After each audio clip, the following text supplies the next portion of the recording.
Okay, 15 seconds. We're moving. I'm going to try to not go on rabbit trails. I'm really bad about doing that. And then all of a sudden, I've got 10 minutes and 20 slides left, and I go into warp speed. I'm going to try to not do that. I'm going to try to pace myself. 10:30, we're there. Okay, so we are Hope in the Future. You've got our website information there. I just want to let you guys know, successful homesteading does not begin with the animals. Okay? It doesn't begin with the animals. Successful homesteading does not begin with the equipment we use or don't use. And if you look at that center slide, I think some of you might be able to identify.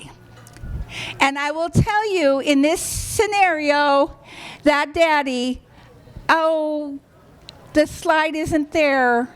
Oh, I'm so sad, it must be hidden. I went back and forth between having that slide in. It's his daughter who put the tractor in the mud. And she's with the shovel kind of smiling. I can't believe that isn't there. But I wanted to tell you, every mistake, every opportunity that comes from mistakes is a teaching experience. It's a way to learn and grow, and it's not really a mistake. And this daddy, he was just like, honey, let's not do that again. And you know, we can get upset and we can get frustrated when there's mistakes, and we can get upset and we can get frustrated and think, what the heck is going on, and why is this happening, and why does everything go against me? And I just implore you to look at it as an opportunity to learn and to grow and to keep going. Okay, so homesteading is not even about the land or the soil or the crops. It's not. And I know it's important, but what I will tell you, successful homesteading begins with the family.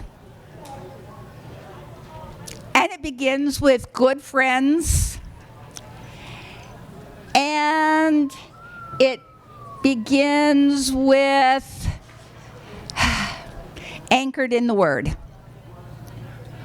And that's where successful homeschooling comes from. Family, friends, and the Word. If you put that first and the people around you first, your success is guaranteed. Where you may have bumps along the road. Now, the same is true when I speak at homeschool conferences. The same is true. It's not about what curriculum you use. It's not about what teaching style you use. It's not whether you unschool or you school. It's not whether you sit on bouncy balls or it's about being anchored in the Word and loving your children and your spouses and your neighbors. Okay, so reaching our optimal function, it's all about the brain. I don't care what anybody tells you, the brain is the most important part of reaching optimal function and reaching your full capacity. And so neuroplasticity is the brain's ability to reorganize and change itself. It doesn't matter if a child has severe seizures and half their brain is removed. The brain will reorganize and pick up function of damaged parts and lost parts. The brain's ability to change and modify and grow and improve is available throughout your entire life. It never stops being plastic and retrainable and reorganizable. So there are 4 steps to getting the job done and getting the job done with excellence. The first step is you want to build the proper foundation. Now, when I'm talking about the 4 steps, we're talking about the central nervous system. We're talking about the brain. We're talking about the most important thing to begin building the brain is proper foundation. And And then once the foundation has been built properly, I mean, can you imagine a house that the foundation wasn't built correctly? It's going to be a weak house. It might be lopsided. It might have cracks. It might have issues. The same is true with our children and ourselves, if we're honest. If we don't have a strong foundation, then we can have cracks and issues and problems. Almost every issue that we deal with has a root cause in the central nervous system. Now, some is diet, some is physiological and things like that. But when we're talking behavior issues, when we're talking learning issues, when we're talking the issues that make you want to strangle that precious little one, it's usually rooted in the central nervous system. Once the foundation is built, then you want the brain to receive the information correctly. It is really, really important that the brain receives the information correctly. You know the old computer adage, garbage in, garbage out? Well, you can't have good output if the input goes in poorly. Then the next step would be, once the brain receives the information, it has to process the information correctly. Processing that information correctly is actually the same as short-term memory, and it's visual processing, auditory processing, and the body, skin, and taste and smell. It's processing with all the senses. And then once the brain processes the information, then it has to store the information.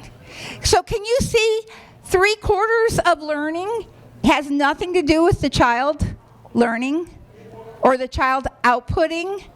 The most important part of training up and bringing up your children and helping your spouses is to make sure the foundation is there, to make sure the brain is receiving the information correctly, to make sure the brain is processing the information correctly, and then to make sure the brain is storing the information correctly, because all of that has to be in place for the person's output to be highly efficient and optimal.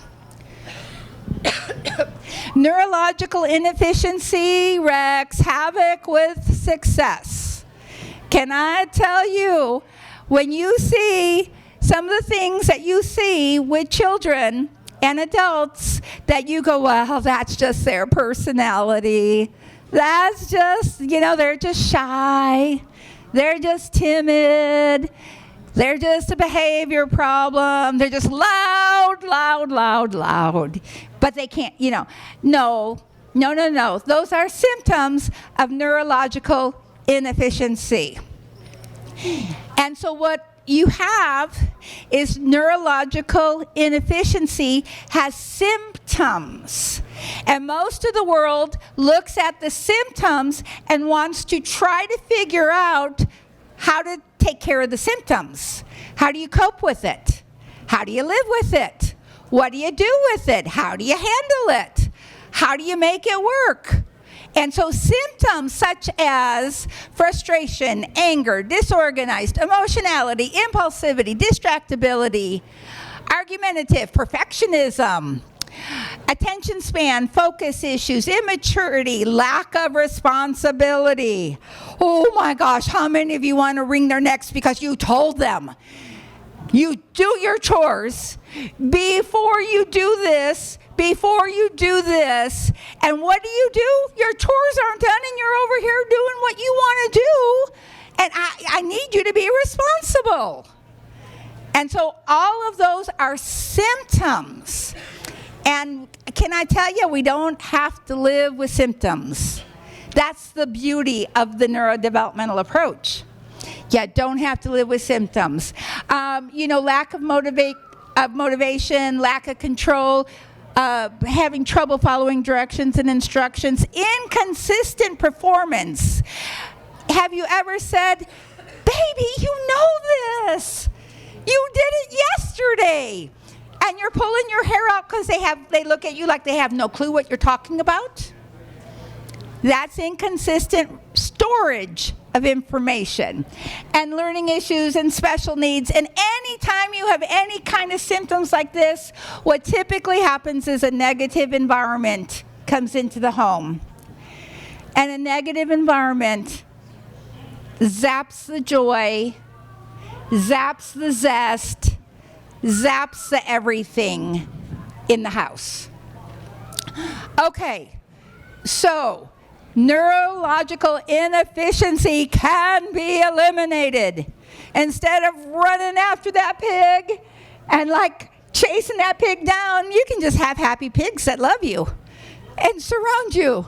You can have children that are responsible and can do what they need to do. You can have somebody making, first place ribbons at his showing his steer. And he used to be so neurologically disorganized, and he was such a behavior issue, and he was such a struggle because he was just so neurologically disorganized. And now, man, he can do anything he wants because we organized his brain. Okay, so building the proper foundation is the first step. If the foundation is weak, the entire system is weak. And there is a specific set of developmental stages and steps that everyone should go through. It is how we were created. We've got a creator, God, who is very orderly. He's line upon line, step upon step. And when he created us with order. And the proper developmental steps to go through is, first, the baby has random movement. When you're born, you're just born one little step above coma. You don't see very well, you don't hear very well, you don't feel much, you're just kind of there. And then the signals start coming, and you start organizing the central nervous system in the brain. And random movement is the first movement that starts organizing the brain. Then as that baby moves, the second movement is homologous movement. The baby starts using the arms and then the legs, using one half of the body at one time and the other half of the body. That is homologous movement. Then the next step is homolateral movement. The baby starts using one side and then the other side. That's where the baby starts pivoting, because it's going in, the left arm and leg is moving, then the right arm and leg. And then the fourth, went too far. The fourth movement is now the most sophisticated movement to date. Crawling on the belly, combat style, is cross pattern movement. It is the most sophisticated movement because it is the first movement a baby does that is using both sides of the brain. The left arm is up and the right leg is up, and then vice versa. And you have cross pattern movement. The next step is creeping on hands and knees in a cross pattern function, and then eventually the baby is walking. Once the baby is walking, well, they walk soon enough. A baby really probably should not walk until age 12 to 14 months. And all of our babies that walk at 7 months, like my third child, I was so proud of him. 7 months he was walking. Yeah, we had so many learning issues, it wasn't funny. We need to stay at those stages long enough to organize the brain, because the random movement is what organizes the spinal cord. It's the truncal movements. Then the homologous and the homolateral movement organizes the medulla part of the brain. And then the combat crawling organizes the pons part of the brain. Creeping hands and knees organizes the midbrain. And since the limbic system is in the midbrain, that's a really important one. And then finally we get to the cortex, the higher levels of the brain where learning occurs. But for learning to occur in the cortex part of the brain, all the levels of the brain below it need to be organized efficiently and completely and correctly. Okay, so what are you going to do? You're going to go home and get all your children on the floor. And if they cannot do a cross pattern crawl correctly, smoothly synchronized, that part of the brain is not fully organized. And so you're going to have your Homestead PE 101. Everybody's going to army crawl once or twice a day for a couple minutes. You will see a dramatic difference in your children and yourself if you're willing to do it. You're going to have your children creep on their hands and knees a couple times a day for 2 or 3 minutes. Amazing the difference you're going to see in your children. And you're just going to do that. I would do it for, 6 months or better, because it can't hurt and it can only help. And so that's your first assignment. Go home and we're going to do Homestead PE. Couple times a day, couple minutes will transform your children's life, literally. I had a girl I worked with who had some special needs, and her brother was the top of his graduating class, valedictorian, and he said to me, Mrs. Kane, you say everybody can be helped by crawling and creeping. I'm going to prove you wrong.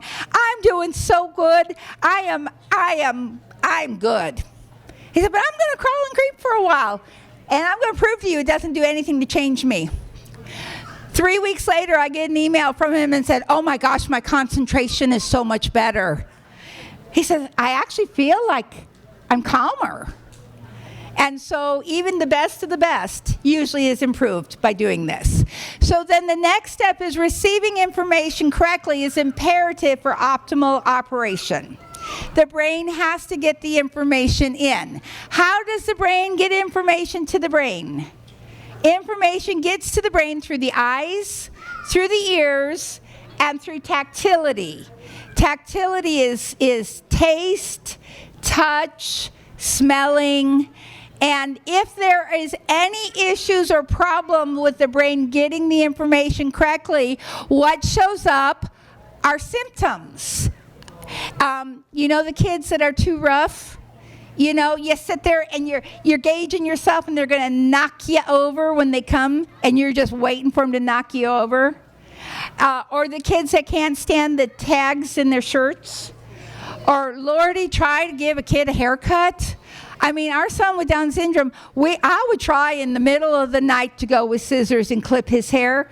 He would wake up every single time the scissors even got close to him. I wasn't even touching them. And so symptoms, the kids that are very loud, indoor voice, Johnny, indoor voice. You can say, Johnny, indoor voice, until you're blue in your face. But if the brain isn't getting the information correctly, this sounds like his indoor voice to him. The brain isn't getting the information. The kids with the death grip on the pen, you can say all day long, honey, honey, honey. This is the grip, the proper grip. And it's important to have the proper grip, by the way, but I won't take time for that rabbit trail. But you can teach them and train them, but if it takes this level of intensity, the death grip, for the brain to know it's holding a pen, all your training and all your talking and persuading is for nothing. We got to get the brain feeling like it should so it can respond like it should. Bedwetting issues, articulation issues, the kids that have to touch everything, those are my favorite. Oh man, they're just like touching everything. And they're tapping and they're touching and you're like, stop! Okay. Now, there's more symptoms when the brain isn't receiving the information correctly.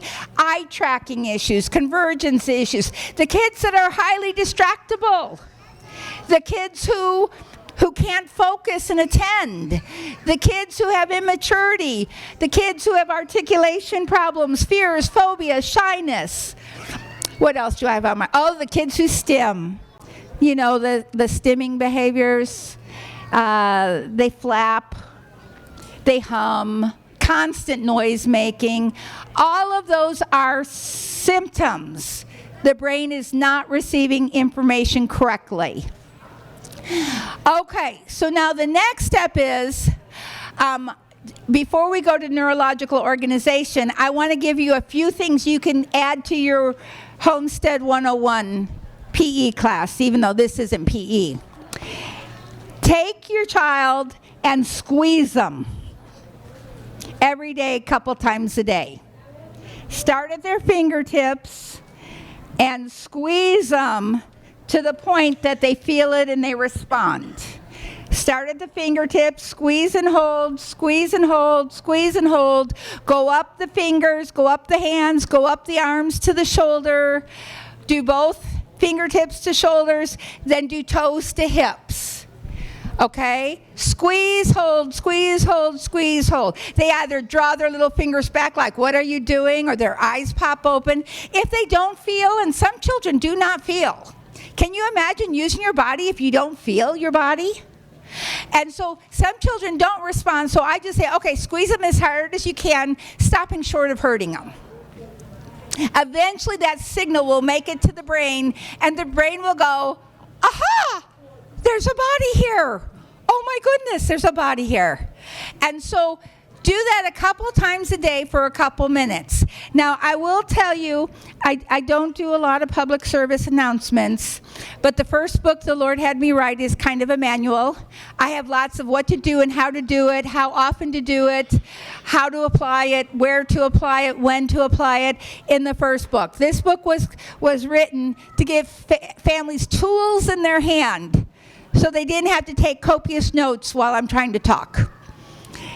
If you don't want to read a book or you prefer a DVD, I do have a 4-hour seminar on DVD that I did years ago. A mom told me she got 30 pages of notes out of here to help her kids. Okay, so we have those at our booth. Okay, so if you have a bedwetter, bedwetting is the central nervous system is very immature. It's not going into a deep enough sleep pattern, and thus the body isn't rousing itself when it needs to eliminate at night. How you correct that issue is you crawl and creep to mature the central nervous system, and you do deep pressure so the brain feels the sensation of the body and knows the body is there, and eventually the arousal will come through. 99% of bedwetting is eliminated by crawling, creeping, and deep pressure. Now, if you have children that can't stand tags, or you got the ones that strip down naked, we have a lot of those we work with. They just don't like clothing on their body. Or you got a child that doesn't feel insect bites. You know, I had a mom once, little girl, Williams syndrome, sitting on the blanket, enjoying outside. Mom went to pick her up, and she was covered with red ants. Did not feel the ant bites. Doesn't matter if it's hypo, where you don't feel, or it's hyper, you feel too much. The same high dynamic activity will correct it. And this high-tech activity is, go buy those $2 scratchy bath gloves. They come in pink and green and purple and white, and they're $2, maybe $3 by now. And you just lightly rub all over the forelimbs, the back of the neck, around the neck, the shoulders, and you will eliminate the issues and the problems with the kids stripping down to nothing, with the kids who don't feel like they should be feeling, with the kids who can't stand the tags. You got to cut those tags out. Or I had a grandson who would only wear cotton sweatpants, wouldn't wear jeans. That high-tech activity that costs you $2 or $3 twice a day for 3 minutes. Now, if you have a severe issue, you might want to do it a couple more times per day. If you have a mild issue, maybe once a day is enough. But that will eliminate those symptoms and problems. Now, one, if you have any visual problem, any hearing problem, any haircut issues, the children can't stand water on their face or their head. I mean, if you're homesteading and it's raining and they got to go out there and do their chores and they're screaming bloody murder because they don't want to be out in the rain, that is a problem. They're not operating like they should be. And you could be getting frustrated as a parent. It's only water. You don't melt. But if their body doesn't receive the information correctly, that water, that rain could feel like torture on them. Their brain could be interpreting it as daggers hitting them rather than drops. And so what you want to do is an activity called trigeminal stimulation. The trigeminal nerve is the largest nerve in the body that covers all of the face and part of the head. And to stimulate this nerve, you want to do light and firm stimulation. So light, wispy, firm stimulation. Light, firm, all over the head and the face. Light and firm for 2 minutes. Unless it's a baby, then it's only 1 minute. So light and firm, light and firm, light and firm. Or if the child or your spouse handles it better, do 1 minute light and 1 minute firm. There's not much you can do wrong when you're doing the neurodevelopmental stimulation. That activity will normalize so many things. It's imperative to do if you've got children that are picky eaters. There's more, and I don't have time to go into the rest of picky eating, but it's in the book. If you have children that can't stand the haircuts, hypersensitive hearing, sounds are problematic and bothersome, stimulate that trigeminal nerve. That's the nerve that sends all the information to the brain, and it's very important. Okay, so now let's talk about neurological organization. We are created to be, we are genetically coded to be left-handed or right-handed. Our dominance, left or right, is in the hand connection. And to be neurologically organized, we should be, if we're left-handed like I am, we should have our left eye, the dominant eye, for the input of information for storage. Our left ear, the dominant ear, for the input of information for storage. And the left foot, the dominant foot. Kicking, hopping, putting into the pants first. And to be neurologically organized, everything needs to be lined up on the correct side, left side or right side. It's like a 4-lane highway. All the cars running northbound are flowing and going like they should. All the cars running southbound are flowing and going like they should. But if you took that 4-lane highway and you reversed a car or you reversed a truck here or there, what you would have on that highway is chaos. And that's what's happening with so many people. That neurological organization is not entirely lined up. The central nervous system pathways are not entirely lined up correctly. All the information going north to the brain is going on haphazard pathways. The information coming back from the brain to the body are on haphazard pathways. And so we have chaos with a lot of children and a lot of adults. And it does not need to be that way. Optimal neurological organization is key for homesteading, success, and enjoyment. God put us here to enjoy life. He put us here to have joy and be filled with joy. He put us here to love our children and enjoy our children. And yes, to love our spouse and enjoy our spouse. Even on those hard times, let as much as you can roll off. In the big picture, so much is minor. We focus on the majors, not the minors. Okay, so treating symptoms offers no hope. Most of the traditional world treats symptoms. How do we live with symptoms? How do we mask symptoms? How do we drug symptoms? How do we cope with symptoms? I have seen a gazillion psych ed evaluations. in Canada and the United States. And they can cost anywhere from $2,500 to $5,000. I've even seen a few cost $10,000 in the private field. And I can read these 30 and 40 page reports, and the parents would say, but I knew all that already. I knew everything they told me in these reports. And then you get to the last page, and what they say is, make sure the child sits in the front of the classroom so the teacher can really get their attention. Make sure there's not a lot of distractions around the child when he's learning. If the child can go into a secluded room for testing, none of that gets to the root cause of the problem. None of that is eliminating the problem. All that is masking the problem. We've got to get to the root cause level of issues for the symptoms to go away. And once again, the neurodevelopmental approach helps anyone and everyone at any age.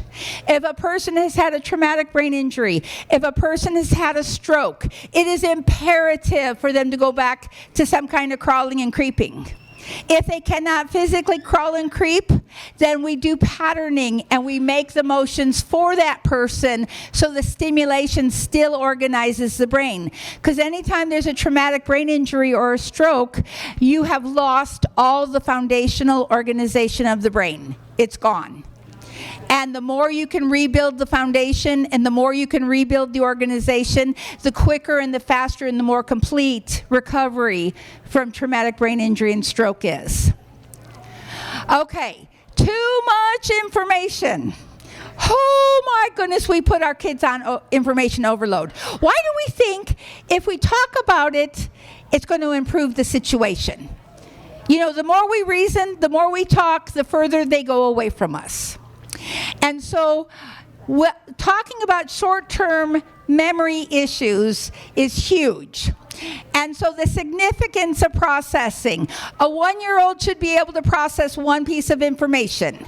You can teach a 1-year-old, clap your hands, wave bye-bye, blow kiss, and that child will learn how to wave bye-bye, blow kiss, touch their nose, touch their ears, and you want to make it all auditory after you teach them. Don't do the hand signs. It just became visual if you do that. A 2-year-old should be able to process 2 pieces of information. Clap hands and stomp your feet. Touch your nose and eyes. Where does those wonderful terrible 2s come from? A 2-year-old processes 2 pieces of information. Don't want. There you got it. In our household, we got our grandbabies processing 3 pieces of information as fast as we could. Our oldest grandson was processing 4 pieces of information when he was 2 years old, and he acted like a 4-year-old. He talked like a 4-year-old. All the mothers on the baseball field for my youngest son's baseball games would look at my daughter-in-law and say, "What did you do? He's only 2, isn't he? How did you get such a well-behaved 2-year-old?" Because we got him processing higher. And so when you're 3, you can process don't want, but. Yeah, we can now understand the consequence a little better. And for your pieces of 4, a 4-year-old should be able to say orange, pink, green, blue. Orange, pink, green, blue. A 5-year-old should be able to process 5 pieces of information. Okay? 2, 8, 1, 0, 5. 2, 8, 1, 0, 5. Until you reach being able to process 5 pieces of information strongly, week 6 is even better. You cannot learn to read phonetically. You can buy every phonics program in the world, and your brain is not in a position to put it all together. You will have the pieces k, a, t, k, a, t, k, kangaroo. You are not ready to really reason and logically think things through until your brain processes 5 to 6 pieces of information. A 6-year-old processes 6 pieces, and a 7, 10, 20 adult, we hit average at 7 pieces of information, hence the old phone numbers before the area code were 7 digits. The higher you can get your children and your spouse's processing, the more responsible, the better their life is. If you can get your children to processing 10 pieces of information, oh my goodness, everything they'll learn will go straight into their short-term memory. And as long as their long-term memory is working well, they won't have to study hardly at all. And so what do we do with our children? Go upstairs, get your shoes and socks, come on back down, we're leaving. And our child processes, go upstairs. And all of a sudden you realize little Johnny did not come back with his shoes and his socks. And you go upstairs to find him, and there he is playing. Because what else would he be upstairs for? If all he processed was go upstairs, and you're like, Johnny, I told you to get your shoes and socks. I can't believe you're not obeying me. I can't believe. Okay. A lot of behavior problems are not behavior problems, they're processing problems.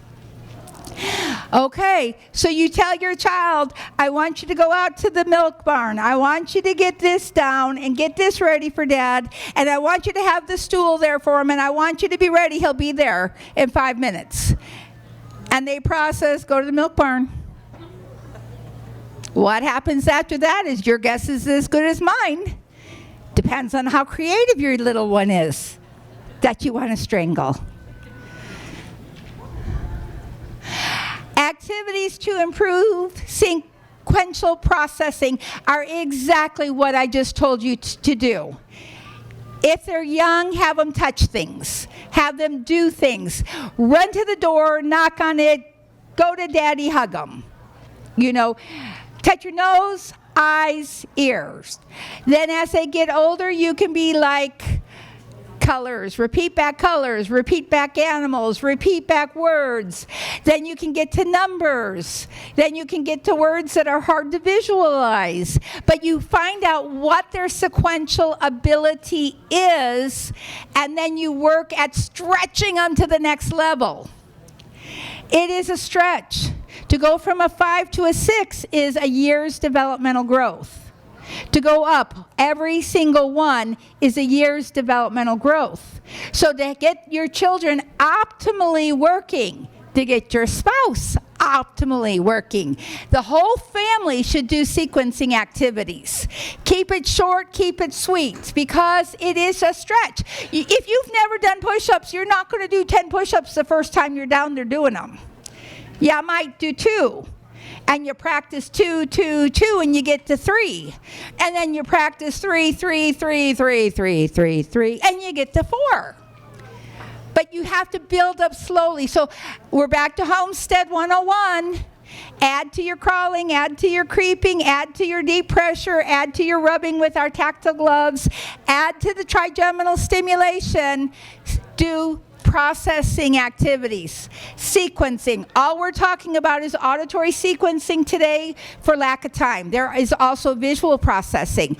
There is also tonal processing, how the brain interprets and hears the tones that are being given out.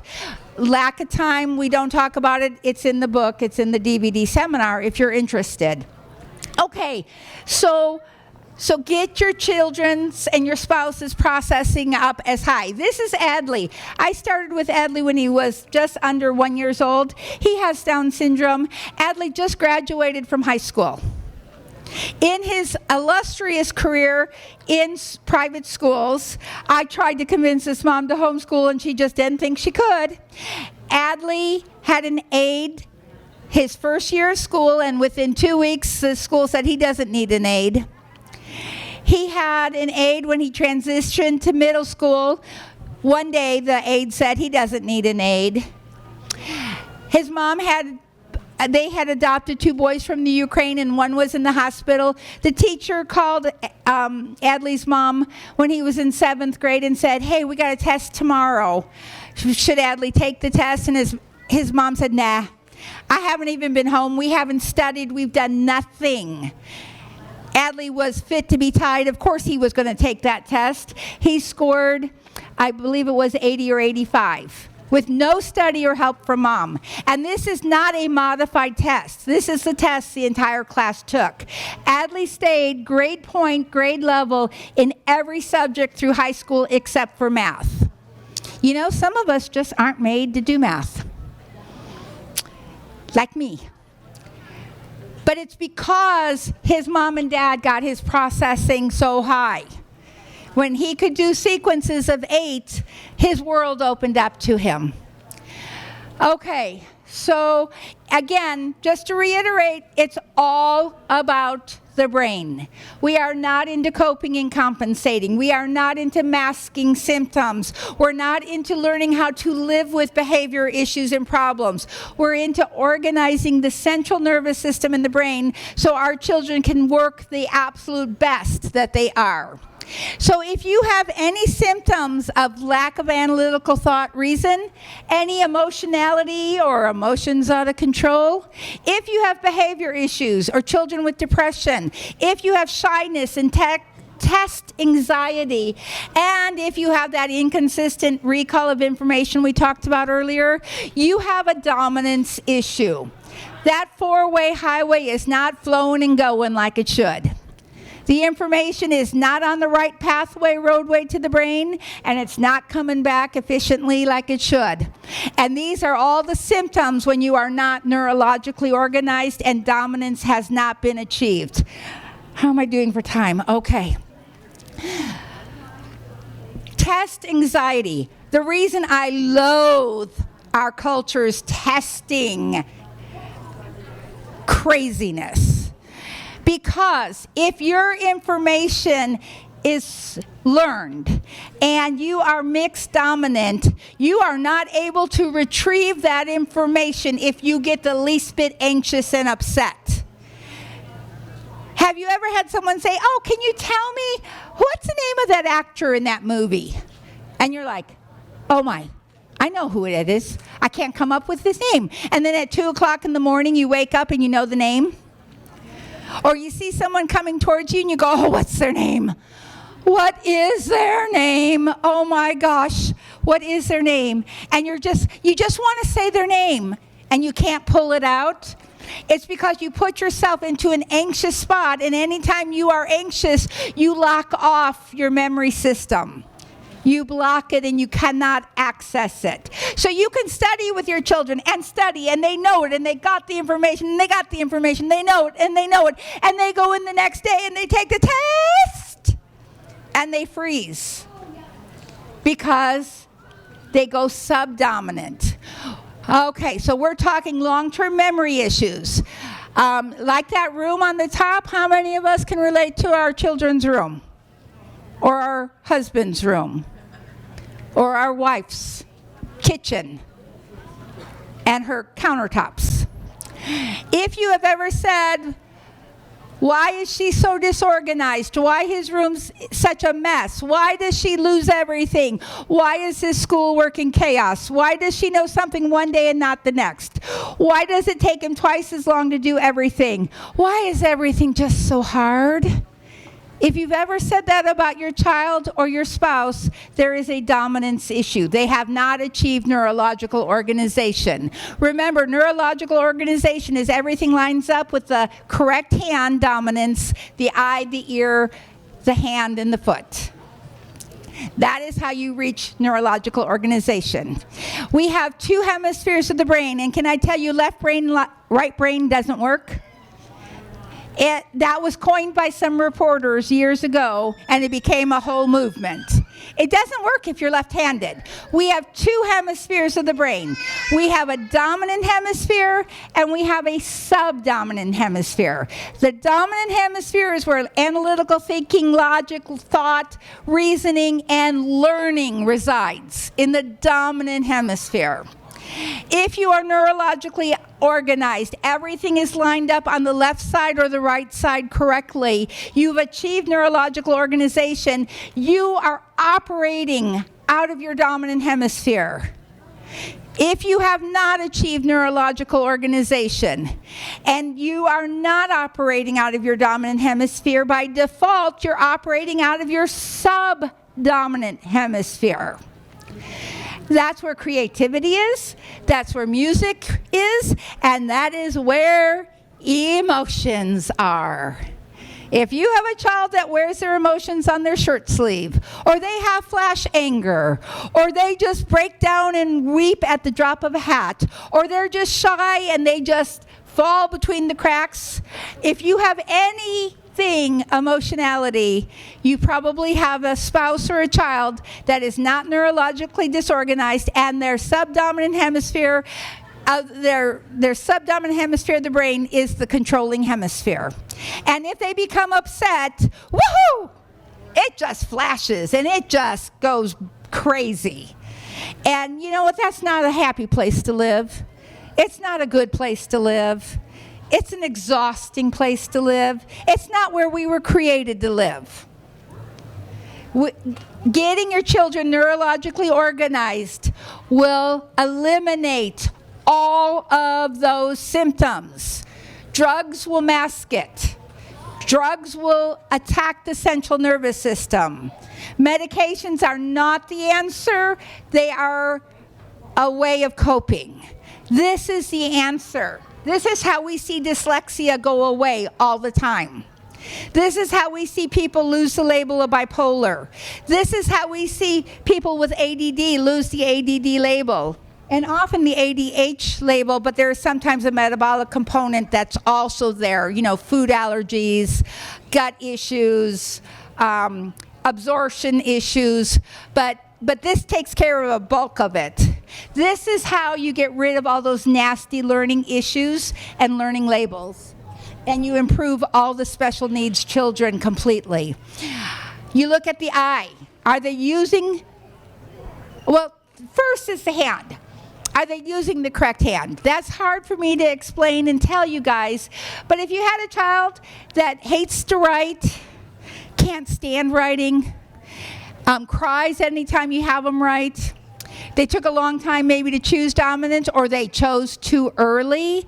The genetic coding for dominance does not surface until a child is usually around 5 or 6, maybe even as late as 7. We have pens and crayons in children's hands at 1 year old. No, no, no, no, no, no. We need to be doing gross motor with our little kids. Gross motor, movement precedes cognition. Movement precedes cognition. Little ones don't need to be doing color and writing before the age of 5, in my opinion. Okay, so once we've determined we think we know their correct hand, the brain will tell us if it's not correct. No worries. But once we've determined the hand dominance, we have to make sure the eye, ear, and foot follow it. So what eye do they look through when they're scoping something? What eye do they bring a tube up to when they're looking at you across the room? If they have their paper cockeyed really weird, and you say, no, paper goes this way, and they keep slanting it real cockeyed, that's usually using the wrong eye. What ear do they hold a telephone up to? What ear do they hold a seashell up to? You can get at our website, I don't know how I got here without my box of articles, but lo and behold, I did it.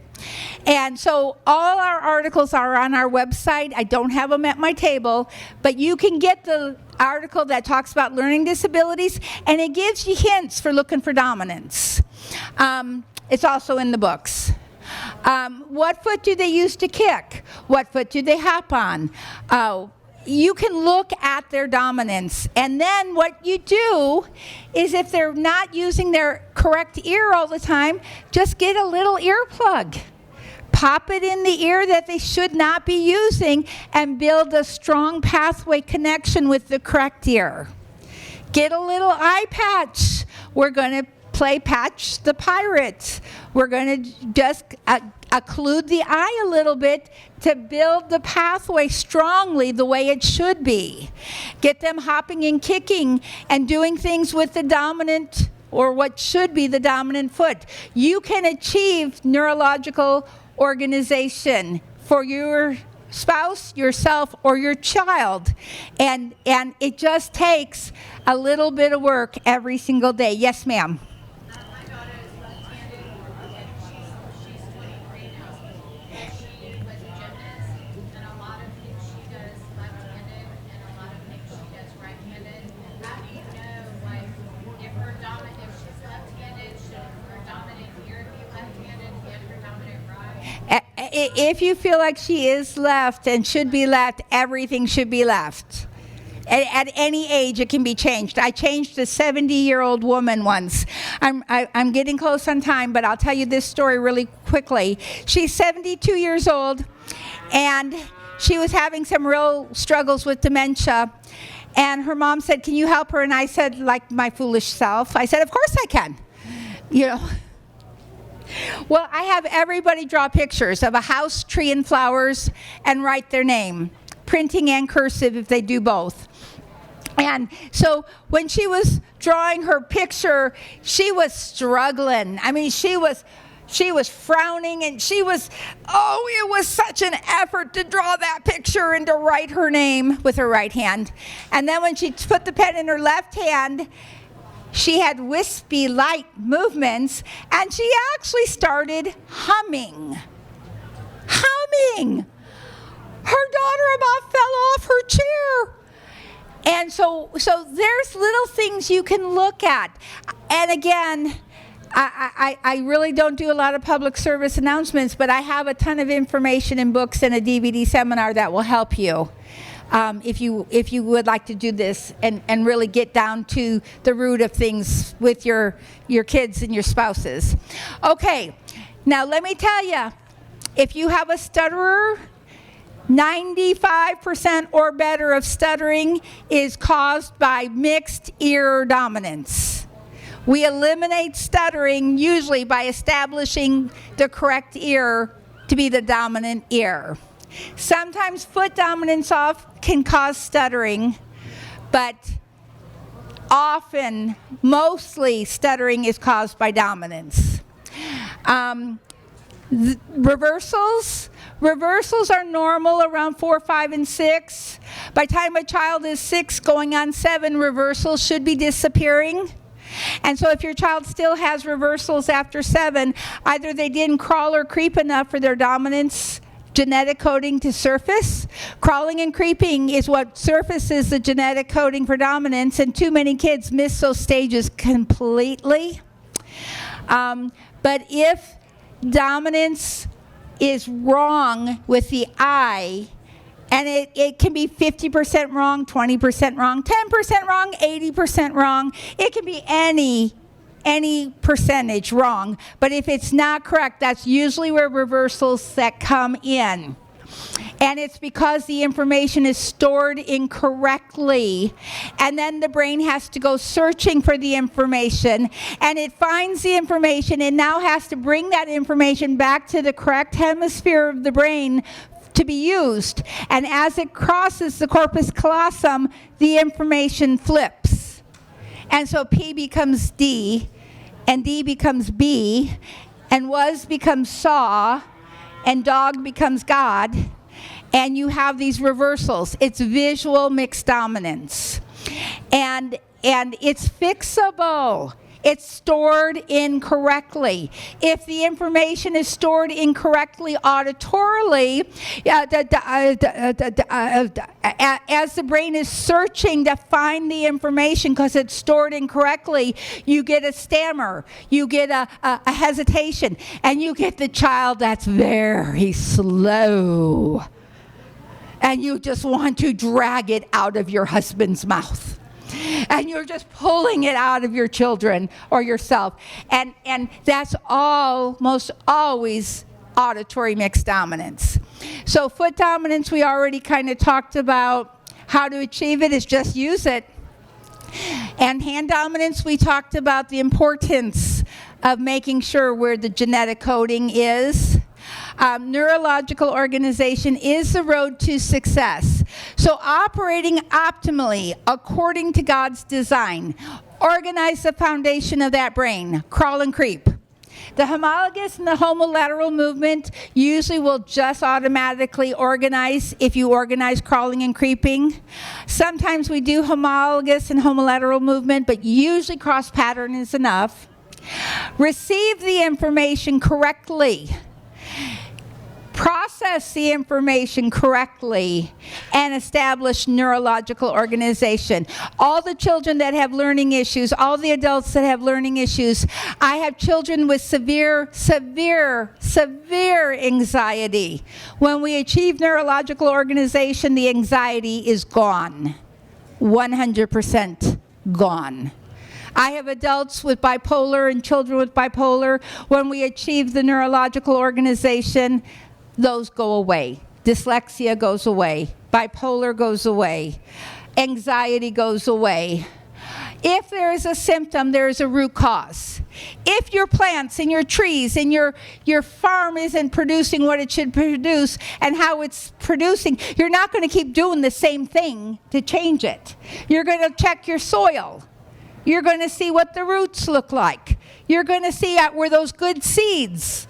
Were they sprouted correctly? Were they growing correctly? If there is a symptom, there is a root cause. If there is a root cause, you can get to it, treat it by stimulating the brain, and eliminate it. If you can't get it completely eliminated, you can often improve it dramatically. Neurodevelopmental versus traditional approaches. Neurodevelopment is brain-based. Traditional approaches is skill-based. A set of skills, can they do it, can they do it, can they do it, can they do it? When you find out what they can't do, then you rote teach what they can't do. You're not stimulating the brain to improve function. You're rote teaching skills. There's a big difference. It's root causes versus symptoms. We are not going to treat symptoms with the neurodevelopmental approach. We are going to find those root causes, fish them out, stimulate the brain, and improve function. And it's input versus output. Most traditional approaches is outputting. Get the kids to take those tests, do those worksheets, do those speech and language, exercises. Most of teaching is input. Output should just be minimal. Millions of families are struggling. Yes, sir. What about hygiene? We have a 21-year-old female daughter who is originally Asperger's but is now ASD2, and she's always had a struggle with that, but as an adult now she's grown into hygiene issues that have remained. Is there any sort of correlation? Typically, I see that those things clear up with neurological organization. Being able to process the information correctly and send the signals back and forth to the brain correctly. I see that issue a lot, and I see it clear up with the neurological organization. And so, too many families are struggling, too many. Movement when our kids are young. Gross motor, not fine motor. Neurological disorganization can be significantly decreased and eliminated through proper organization of the central nervous system. Now I had an associate who lived in Dallas at this time. She went into a private school. She tested 28 students who were definitely diagnosed dyslexic. No doubt about it, they had dyslexia diagnoses. 97 to 100% were low auditory and visual processing. 95% were mixed dominance. Out of 87 students that were officially diagnosed ADD or ADHD in that same private school, 99 to 100% were low auditory and low visual processing. 99+% were mixed dominant. This is why we say all of these learning issues root in neurological disorganization. We don't have to live with it. We don't have to cope with it. We don't have to learn to teach to it. We don't have to worry about learning styles. We just have to get the brain working, and we work the way God created us to work. The potential of an individual is determined by the opportunities and stimulation presented to them. And I, once again, will tell you, it is all about the brain. And if you're dealing with a child with special needs, we don't even go there because they get so limited input, so little do they get stimulated correctly. This is Melody. Melody was born with trisomy 18. Really not a fun diagnosis, a genetic condition. And they sent her home at 1 week old with hospice to die. And they started celebrating her week birthday. Then they started celebrating her month birthday. Then they started looking at each other and saying, she's a year old, maybe we better do something. She lived. And Melody just turned 7. I'm trying to think, was it 10 or 7? No, she just turned 7 or 8. And she is reading, and she is functioning, and she's fabulous, and she is wonderful. She has defied all odds of trisomy 18. And you know what? If you can do that with a child with that kind of genetic condition, what can we do with our spouses, ourselves, and our children? And so, again, so much deals with the brain, and it is too often the last thing looked at and talked about and stimulated. Once again, I'm Linda Kane. We are in a booth out there. Hope in the Future is who we are, half neurodevelopment. Please come by and visit me with your questions. Come by and talk to me about your kids. Maybe not your spouse, but we can talk about your kids. And we have email address. We have tons of information on our website. We just want you to be the best, the optimally best God created you to be, the best your children your God created to be, so we can all be about the Father's business. We can all be about kingdom business, doing it the best that God created us. Thanks for coming.